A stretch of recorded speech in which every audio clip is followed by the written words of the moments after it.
A tribute to Malcolm X. They called you dangerous. A label sewn with threads of fear because you refused to bow, your spine a rod of iron, your gaze a spear that pierced the comfortable narrative, the slow drip poison of a delayed dream. They called you extreme, a convenient word for those who profit from the vague, because you named the truth in syllables that rang like steel on stone. The chicken coming home to roost, the house Negro and the field Negro. Truths that, when spoken plain, splinter the varnished lies of an empire, exposing the rotten timber underneath. From the cold silence of the prison cell, you did not just rise, you ignited. A phoenix forged in ink and introspection, a student of history's cruel repeating patterns, a son of Garvey's great and scattered dream, a voice not merely raised but sharpened by struggle, tempered on the whetstone of a nation's contempt.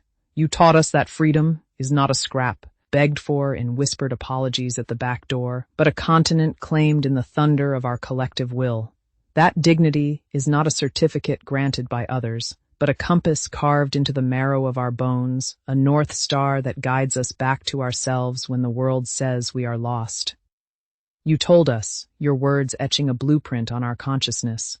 We are not outnumbered, we are only out-organized, and with the fire of 1,000 suns in your tongue, and the piercing light of certainty in your eyes, you took the fear they sold us, the fear that was our cage, and in your hands, it became a key. You turned our silent shame into a roaring, unified front, a chorus where a whimper once stood. Even when the bullets came, cutting the air with their final argument, you stood unwavering, a monument to resolve, a man who had already stared into the abyss and built a bridge across it, a man who knew, with a certainty that shakes the earth, that the body, this fragile vessel, can fall. But the message? The defiant, life-giving message? The message marches on. Malcolm, El-Hajj, Malik, El-Shabazz, your name is not an epitaph carved in quiet stone. It lives like a drumbeat in the heart of the struggle, a constant call echoing through generations.